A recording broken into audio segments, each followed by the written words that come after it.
तो कहानी के शुरू में हम एक गाड़ी को देखते हैं जिसमें रेडियो पर बताया जा रहा था कि गवर्नमेंट के पास रिसोर्सेज जराए बहुत कम है, यानी कि शहर में खाने पीने की किल्लत बढ़ गई थी। तो इसलिए उन्हें बच्चों और उन औरतों को जो माँ बनने वाली है उन्हें मारने का कदम उठाना पड़ा ताकि और पॉपुलेशन आबादी ना बढ़ सके। फिर हमें उसे गाड़ी से आदमी निकलता हुआ दिखाया जाता है जो बहुत से लोगों को इस जगह पर लेकर आया था। उन्हीं लोगों में एक कपल था, मिया नाम की लड़की अपने हस्बैंड के साथ थी। ये सब लोग अभी कंटेनर में बैठ जाते हैं। कंटेनर में एक औरत अपने टैब पर खबर देखती है कि गवर्नमेंट यहाँ पर खाने की कमी की वजह से बच्चों और माँ बनने वाली औरतें मार रही है। ये सब देखने के बाद मिया बहुत उदास हो जाती है क्योंकि वो भी माँ बनने वाली थी। इसलिए मिया और उसका हस्बैंड जिसका नाम निको होता है वो दोनों कंटेनर में बैठकर इस शहर को छोड़कर जा रहे थे। निको बैठकर मिया से बातें करता है और साथ ही वो उसे एक चॉकलेट भी देता है। कहता है कि इसे तुम तब खाना जब हम अपना सफर खत्म करेंगे और दूसरे मुल्क पहुंच जाएंगे जहाँ पर हम अपने बच्चे के साथ बहुत खुश रहने वाले हैं। मिया दरअसल इस बच्चे से पहले मिया की एक और बेटी भी थी जिसको यहाँ की पुलिस ने मार दिया था। अब इनकी बातों के बीच कंटेनर का दरवाजा बजने लगता है। जब निको देखने जाता है तो एकदम से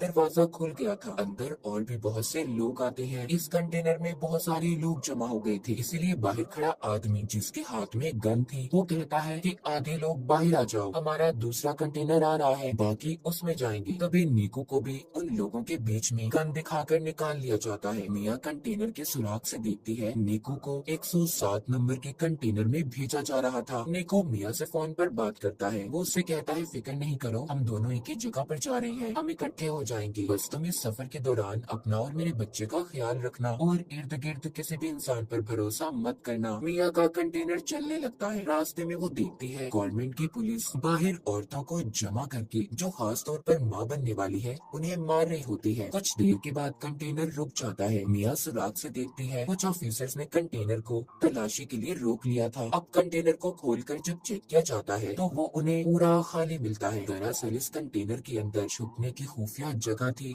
सभी लोग उधर छुप गए थे। ऑफिसर जब गोली चलाता है तो उसे भी पता चल गया था कि अंदर खाली बहुत सी जगह है। अब पुलिस ऑफिसर सबसे कहता है देखो खुद ही सब लोग बाहर आ जाओ वरना तुम्हें ऐसे ही मार दिया जाएगा। ये सुनकर मिया उस कंटेनर के अंदर रखे डब्बों के ऊपर चढ़ गई थी। तभी वहाँ पर एक लड़की भी जान बचाने की खातिर दरवाजा खोल देती है। जैसे ही वो बाहर आती है ऑफिसर ने उसके सर पर गोली चला दी थी और फिर एक एक करके सबको मार दिया जाता है। सबको खत्म करने के बाद ऑफिसर ये हुक्म देता है कि यहाँ से लाशों को ठिकाने पर लगाकर कंटेनर को साफ करके शिप में भेज दिया जाए। ऑफिसर के आदमी ऐसा ही करते हैं। मिया जो कि ऊपर की तरफ जाकर छुप गई थी अब वो नीचे आती है और निको को फोन लगाकर बात करने की कोशिश करती है, मगर निको का फोन बंद आ रहा था। इससे मिया बहुत ज्यादा परेशान हो गई थी। फिर वो वहाँ पर उन्हीं मरे हुए लोगों के सामान को देखने लगती है जो कंटेनर में थी। उसे एक बैग से ड्रिल मशीन, चाकू, लाइट मिलती है और भी बहुत सी चीजें थी। मिया का कंटेनर शिप में रखवा दिया जाता है। रात भी हो गई थी। तभी समंदर में तूफान आ गया था। उस तूफान की वजह से मिया का कंटेनर जोर जोर से हिलने लगता है। वो मदद के लिए बहुत चिल्लाती है मगर यहाँ पर कोई भी उसकी आवाज सुनने वाला नहीं था। कंटेनर अब और भी ज्यादा जोर जोर से हिलने लगा था जिस वजह से मिया का सर एक बॉक्स पर लगता है। वो बेहोश हो गई थी। अब जब सुबह होती है और मिया को होश आता है तो देखती है कि उसका कंटेनर बाकी कंटेनर्स की तरह समंदर में डूब रहा है। वो निको को कॉल करने की भी कोशिश करती है मगर उसका फोन भी टूट चुका था। पास ही से उसे बहुत सी आवाजें आ रही थी जो कंटेनर में बंद लोगों की आवाजें थी। सब मदद के लिए चिल्ला रहे थे। वो अपने कंटेनर के सुराग से देखती है कि 107 नंबर वाला कंटेनर पानी में डूब गया है जिसमें निको था। अपने हस्बैंड की ऐसे मौत देखकर तो वो बहुत ज्यादा टूट चुकी थी। सोचती है कि अगर निको ही नहीं रहा तो मैं जिंदा रहकर क्या करूंगी। इसलिए अब वो खुद को भी मारने की कोशिश करती है कि तभी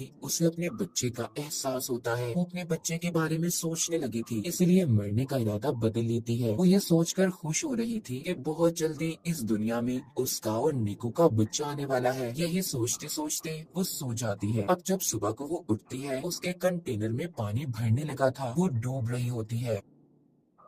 पानी से निकलने की कोशिश करती है मगर नहीं निकल पाती। तभी उसकी आँख खुल गई थी। इसका मतलब ये सिर्फ उसका एक सपना था। अब वो कंटेनर में रखी बॉक्सेस को देखती है जिसमें से उसे बहुत सारे प्लास्टिक के डब्बे मिले थे। वो उन प्लास्टिक का इस्तेमाल करके सबसे पहले कंटेनर के सुराखों को बंद करती है जिसमें से पानी आ रहा था। साथ ही वहाँ से मिले और भी सामान को इस्तेमाल करती है। उसने कंटेनर को अपने रहने के लायक बना लिया था। अगले दिन मिया का फोन बजता है जो कि निको का था। वो उसे बताता है कि मुझे 107 नंबर वाले डब्बे से निकाल लिया गया था। तुम फिक्र नहीं करो मिया, मैं जिंदा हूँ। मिया उसे अपने बारे में बताती है। कहती है निको, मैं कंटेनर में फंसी हुई हूँ जो समंदर के बीचों बीच है। वो फोन पर कहता है फिक्र नहीं करो, मैं तुम्हें ढूंढ लूंगा, बस तुम अपना और बच्चे का ख्याल रखना। हम क्योंकि पहले ही गवर्नमेंट की वजह से अपनी बेटी को खो चुके हैं। मिया निको से बात कर थोड़ा सुकून में आ गई थी कि वो जिंदा है। अब वो कंटेनर में लोगों का बचा हुआ खाना तलाश करती है और उसे बहुत ही संभाल कर इस्तेमाल कर रही थी। एक रात फिर से समंदर में तूफान आ जाता है। मिया बहुत ज्यादा घबरा गई थी। तभी उसे दर्द महसूस होता है और उसका बच्चा कंटेनर में ही पानी के अंदर पैदा हो गया था। उसने इस तकलीफ को बिल्कुल अकेली बर्दाश्त किया। मिया की हाँ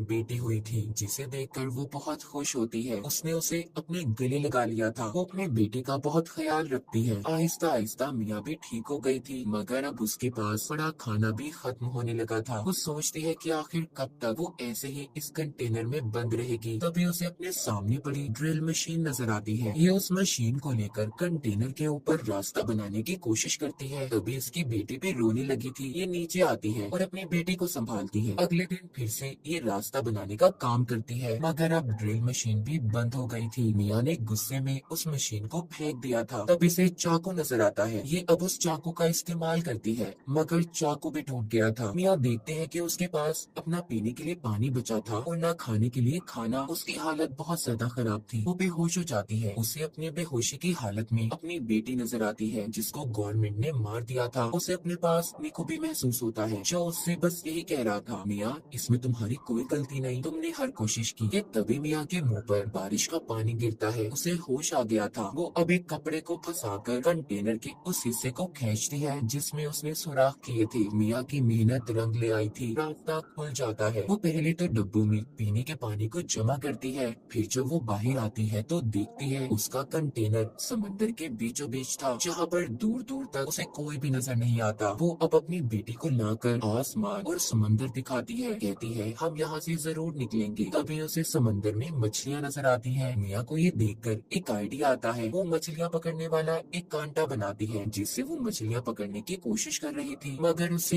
एक भी मछली नहीं पकड़ी जाती। वो बहुत थक चुकी थी और ऊपर ही लेट जाती है। तभी उसे आसमान पर प्लेन नजर आता है। अब मिया जल्दी से कंटेनर के अंदर जाकर शीशे का टुकड़ा लाती है ताकि वो उसके रिफ्लेक्शन अक्स से प्लेन को अपनी तरफ बुला सके मगर जल्दी जल्दी में उसकी टांग पर चोट लग गई थी। लेकिन फिर भी वो हिम्मत नहीं हारती और शीशे के टुकड़े को लाकर प्लेन पर उसका अक्स करती है मगर वो प्लेन जा चुका था। वो मायूस होकर नीचे आ जाती है और अपने जख्म को सीकर उस पर पट्टी बांध लेती है। साथ ही उसे अपने पास बहुत सारे ईयरफोन्स पड़े हुए मिलते हैं। अब वो सारी रात जागकर ईयरफोन के तारों का इस्तेमाल करके जाली बनाती है। अगली सुबह वो उस जाली से मछलियाँ पकड़कर अपना पेट भरती है। वो कई दिन तक ऐसे ही मछलियाँ पकड़ती और अपना पेट भरती। उसने अपने पास पड़े डब्बों में भी मछलियाँ पकड़कर रख ली थी। वो रोजाना अपना नंबर लिखकर प्लास्टिक के डब्बों में बंद करके बहा दिया करती थी ताकि कोई तो उसकी मदद के लिए आए। एक रात उसे निको का फोन आता है जो कहता है मिया मुझे माफ कर दो, मैं तुम्हें बचाने नहीं आ सका। हमारे कंटेनर को पुलिस ने पकड़ लिया है, मुझे गोली लगी है। मिया कहती है निको हमारी बेटी हुई है जो बिल्कुल तुम्हारे जैसी है। वो उसे अपनी बेटी की आवाज भी सुनवाती है कि तभी उसका फोन बंद हो गया था। मिया बहुत रोती है और कंटेनर के ऊपर ही सो गई थी। ऐसे ही उसे कंटेनर में रहते 32 दिन गुजर जाते हैं। कंटेनर में जितना भी सामान था सब मिया ने इस्तेमाल कर लिया था जो जो उसके काम आ सकता था। अब वो कंटेनर के ऊपर डब्बों का इस्तेमाल करके एक छोटी सी कश्ती बनाती है जिसमें उसने अपनी बेटी को लिटा दिया था और मछलियाँ जमा करती है कि तभी उसे एक परिंदा नजर आता है जिसे देखकर वो सोचती है कि आसपास जरूर कहीं खुशकी होगी। थोड़ी देर में रात भी हो जाती है। मिया के कंटेनर में पानी भरने लगा था। उसकी बेटी की तस्वीर कंटेनर में गिर गई थी। मिया जब उसे लेने जाती है तो उसका पाँव रस्सी में फंस गया था। तभी ऊपर से उसकी बेटी की छोटी कश्ती पानी में बह गई थी। मिया किसी तरह अपने पाँव को जैसे तैसे छुड़वाकर बाहर आती है, मगर अब उसे अपनी बेटी कहीं पर नजर नहीं आती। वो पागलों की तरह उसे यहाँ वहाँ ढूंढ रही थी, मगर वो उसे कहीं पर भी नहीं मिलती। दूसरी तरफ मिया की बेटी के पास एक बहुत बड़ी व्हेल मछली आती है जो उस पर पानी गिराती है, तो मिया की बेटी रोने लगी थी। मिया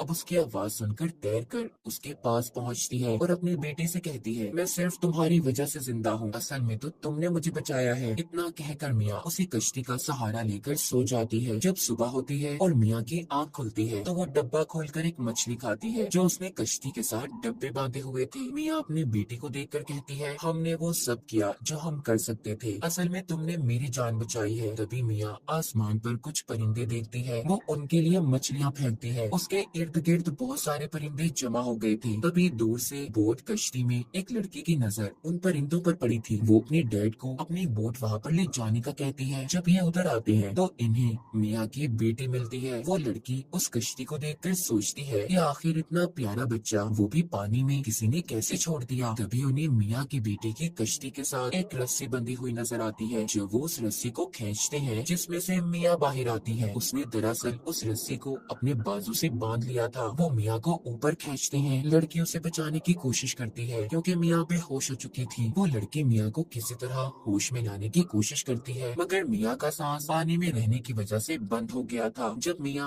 अपनी बेटी की रोने की आवाज को सुनती है तो उसे होश आ गया था। वो उनसे पूछती है कि मेरी बेटी कहाँ पर है। वो लड़की मिया की गोद में उसकी बेटी देती है। बोट में लड़की के डैड मेडिकल मदद बुला रहे थे। मिया सबको देखकर बहुत खुश थी कि उसकी और उसकी बच्ची की जान को इन लोगों ने बचा लिया। वो अपनी नई जिंदगी के बारे में सोचकर रोने लगती है। मिया ने बहुत सी मुसीबतों का सामना किया था, आखिरकार उसने अपनी और अपनी बेटी की जान को बचा लिया। माँ बनने की ताकत ने उससे हर वो काम करवाया जिसके बारे में उसने कभी सोचा भी नहीं था। उसने एक बहादुर लड़की की तरह कंटेनर में बहुत से दिन गुजारे। मिया की इसी बहादुरी को दिखाते हुए इस फिल्म की कहानी भी यहीं पर खत्म हो जाती है।